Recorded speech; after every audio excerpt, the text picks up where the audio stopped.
From the Watson Institute at Brown University, this is Trending Globally. I'm Dan Richards.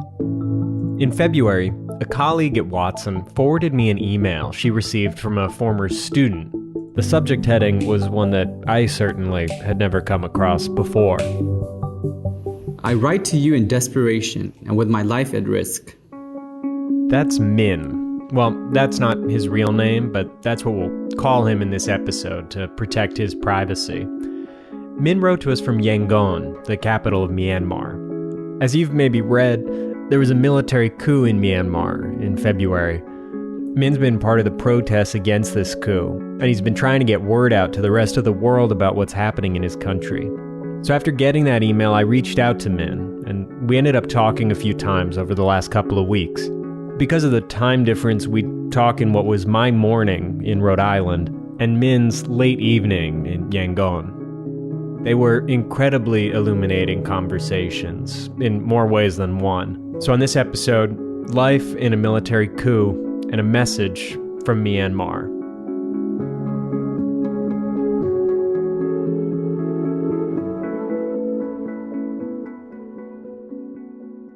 Okay, so just a little backstory. When I left my country to study in America, the country had just come out of a military dictatorship. Min came to the U.S. for college in 2011.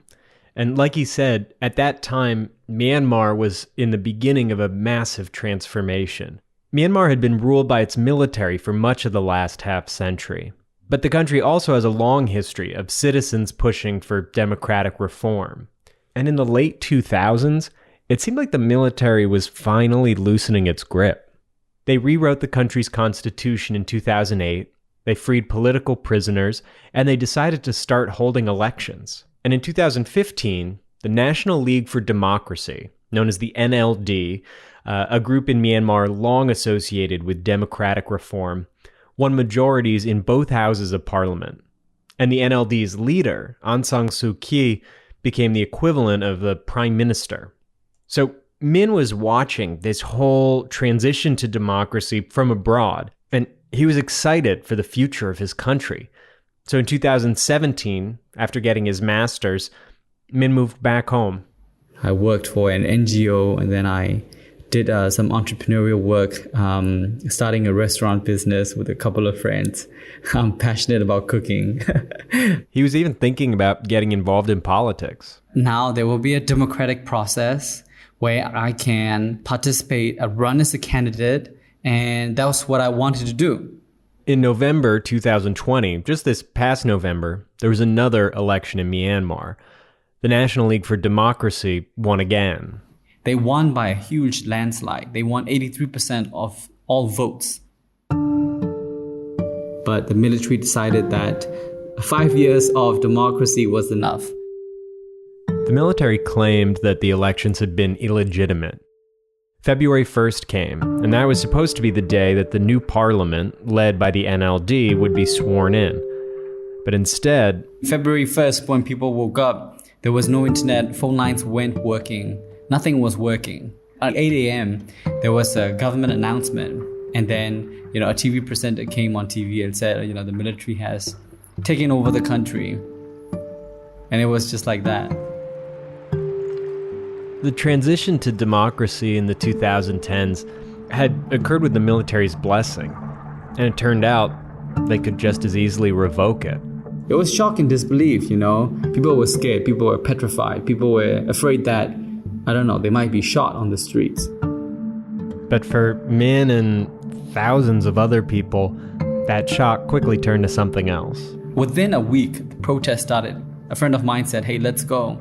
And before you know it, we just started organizing one here and there. We just organize protests wherever we can. Defying the military once again, anti-coup protesters marched in their hundreds in Dawei, carrying National League for Democracy flags. Demonstrators crouched behind homemade shields during a confrontation with armed forces. In this amateur footage, we see a man in uniform shooting at men on a motorbike. Reporting as many as 50 people have been shot dead in the latest crackdown against anti-coup protesters. The protests raged in February, as did the crackdowns against them. But by the time I talked with Min in late March, things had changed. A couple of weeks ago, the situation was quite different because there were still lots of protests happening. And now there's a curfew every day from 8 p.m. until 4 a.m. And during curfew time, if you are outside of your home, the military can shoot you with impunity. The situation here is akin to living in a Gestapo state.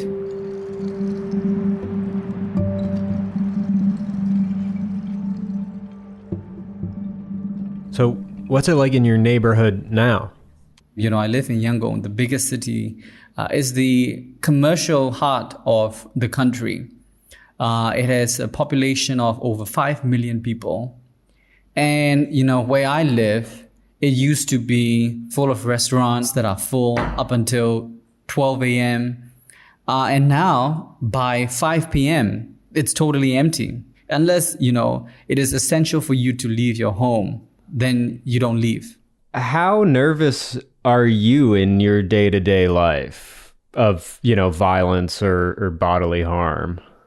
Oh, very nervous, And so the level of violence that you see is horrendous. And, these days, the military has started using hand grenades. And just before I came to talk to you, I had been talking with a person who had been injured from a grenade blast. And he was a medic that happened to be at the wrong place at the wrong time. And just the other day too, a kid was hiding underneath the stairs and the military threw a grenade at him. And his body is not even found. It's just, plastered into pieces. Oh my God. What's your daily life right now? You and your friends and people are people going to their jobs? Nobody is going to. The country has collapsed. Banks are not open. People are not getting paid, obviously, because people are not going to work. Even if, they want to go to work, with the level of violence that is happening, you never know when, the violence will erupt in your area. Mm-hmm. And are you living alone right now, or do you live with friends or family? I live with my parents. And have they been involved in the protests at all? Or what's this experience been like for them, do you think? Well, they're too old to participate in protests. Mm-hmm. But mind you, this is the 6th time in their lives that they have experienced, an uprising. Do they support you being part of them? Of course, they support me. But of course, like any parents, they would be worried, right? Of course.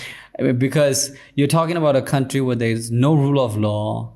For all they know, if I'm taken away, there is a high possibility that they'll beat me up. And one soldier, is too drunk and accidentally hits me too hard in the head with the butt of his rifle.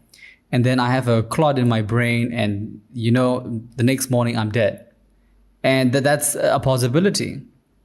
And that has happened with many protesters as well. That's, I truly, I can't imagine it. What is the current, government, the military? What are they claiming is happening right now? And what are they saying is going to solve this? Right. So essentially the guys that they want to win didn't win. So they alleged voter fraud. And actually, what's very funny was that, as you know, Donald Trump was also alleging voter fraud around November, December, January, right? Right. And there were so many memes in the country about how the two-party leaders, Donald Trump and the military-backed party, were cooperating on how to overturn the legitimate elections. Oh, wow. And of course, they say that they are going to hold new elections in a year. But if that is the case, then why are you arresting members of parliament from the party that had just won?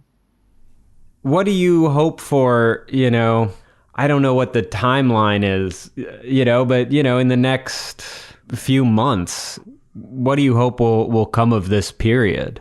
So after the pro-democracy government was deposed, some of the parliamentary members who escaped formed a committee to represent the former government.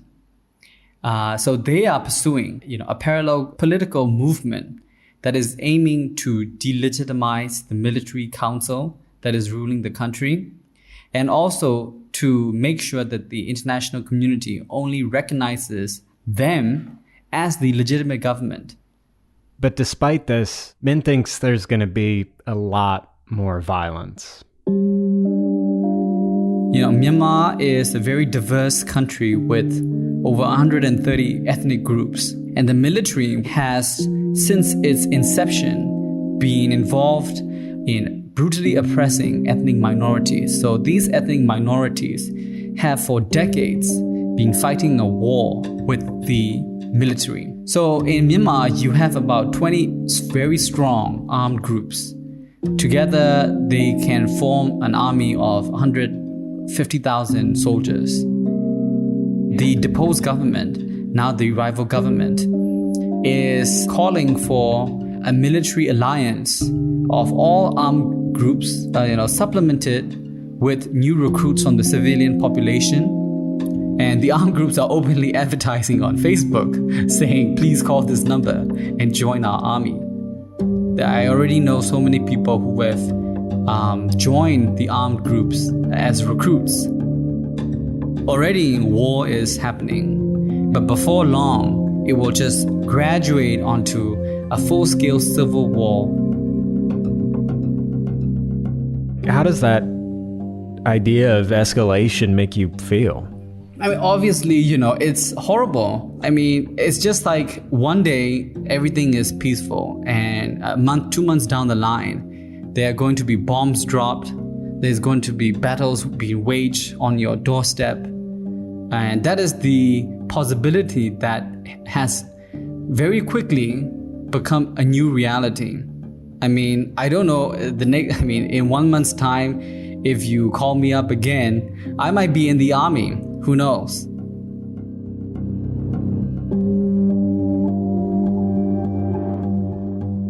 Min and I started to wrap up the conversation. Somehow we got into talking about the Avengers movie franchise, which I personally know nothing about. Being Marvel fans, Hollywood having such a huge influence upon this world. We had shut off the video on our call at this point because the internet was getting sort of bad. So I was just staring at a black screen at this point, wondering what Marvel movies have to do with these protests in Myanmar. When... hold up. I see a lot of police coming. Oh. Let me just see 2 police cars, 3 military trucks. 3 military trucks. Oh, there's a lot of them. So they do patrols every now and then. Mm-hmm. Every time they do a patrol near my house, my heart skips a beat. Because you never know. I can only imagine. My heart's just skipped a beat. Okay. Can you hold on? I'll be back in 30 seconds. Of course. Take your time.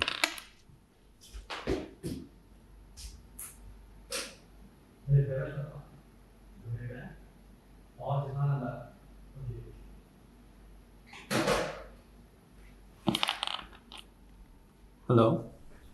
Hello. Yes, they passed by my house. I just wanted to check whether they stopped near my apartment but they have went away. But it is unusual because I live near an intersection, and I know that they do not come on my road, but normally just go straight. But they took a right turn and came onto my road, so I was a little freaked out. Yeah, of course. Well, I'm glad they drove on past.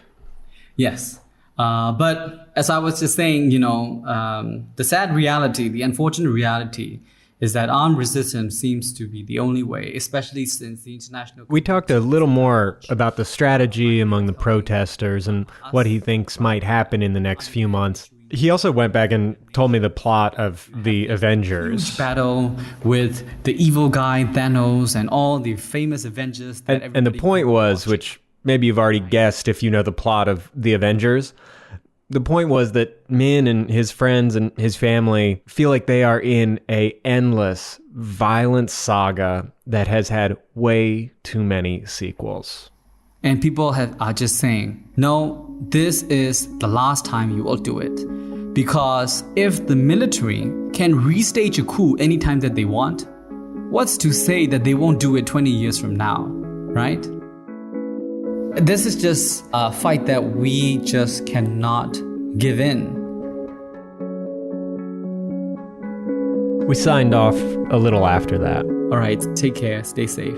Stay safe, you too. Thank you. Bye-bye. Bye. I was getting ready for the start of my workday in Providence. Min was getting ready for another night under curfew, relieved that the military vehicles outside his house had kept on driving into the night.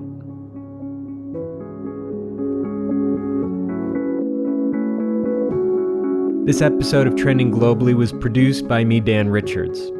Our theme music is by Henry Bloomfield. Additional music by the Blue Dot Sessions. If you like the show, leave us a rating and review on Apple Podcasts. It really helps others find us. And if you haven't already, subscribe to Trending Globally wherever you listen to podcasts. You can learn more about this show and Watson's other podcasts by visiting our website. We'll put a link in the show notes. We'll be back next week with another episode of Trending Globally. Thanks.